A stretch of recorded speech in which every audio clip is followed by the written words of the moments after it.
जी, जैसे आप लोग जानते हैं कि मौलाना फजल रहमान साहब का जो धरना है वो उसी तरह से अभी तक चल रहा है, और उन्होंने 2 दिन मज़ीद दे दिए हैं प्राइम मिनिस्टर इमरान खान को सोचने के लिए कि वो रिज़ाइन कर दें। जबकि मेरे समेत बहुत से लोगों का ख्याल है कि इस तरह से जो है वो सिस्टम को डिरेल नहीं करना चाहिए। और जब इमरान खान साहब ने ये कोशिश की थी, उन्होंने तो बिजली के बिल वगैरह भी जला दिए थे, सिविल नाफरमानी की तरफ भी चले गए थे, लेकिन रिज़ाइन नवाज़ शरीफ साहब ने भी नहीं किया था, और इनको भी ऑफ कोर्स नहीं करना चाहिए।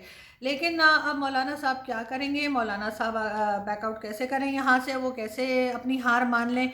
ये भी एक बहुत बड़ा सवाल है।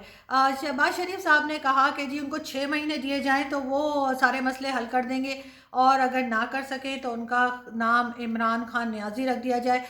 तो शहबाज शरीफ साहब, आपके पास तो 10 साल हुकूमत थी, जो काम आपने 10 साल में नहीं किया वो आप 6 महीने में, आपके पास ऐसी कौन सी जादू की छड़ी आ गई है जिससे आप उस काम को जो है वो 6 महीने में कर लेंगे?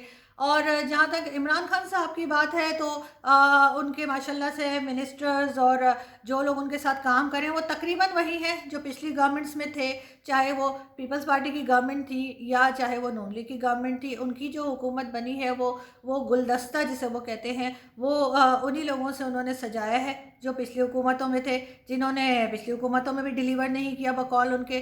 तो उन्होंने ये कैसे सोचा कि वो उनको अपने साथ रख के और कोई चेंज ला सकते हैं? क्योंकि जितने लोग भी जो काम कर सकते थे या जो कर सकते हैं और जिनके पास काबिलियत है और जो लोग आगे बढ़ सके, पाकिस्तान के लिए कुछ कर सकते हैं, इमरान खान साहब आपने तो उन लोगों को टिकट ही नहीं दिया। आप चाहे लिस्ट उठा के देख लें, जितने लोगों को आपने टिकट बांटे हैं वो सब के सब आपके चमचे और आपके बूट पॉलिशिए थे। बिल्कुल उसी तरह से जैसे पहले नवाज शरीफ साहब और जरदारी साहब की हुकूमत में होता था कि जो लोग बूट पॉलिशी और चमचे होते थे उन्हीं को जो है वो टिकट दिया जाता था, और जो लोग काम करना जानते थे उनको हमेशा साइड पे रखा गया। आपकी हुकूमत में भी आपकी पार्टी ने भी टिकट सिर्फ उन लोगों को दिया है जो आपकी चमचागिरी करते हैं। जिन्हें काम करना आता है वो आपकी पार्टी में दूर दूर नज़र नहीं आते।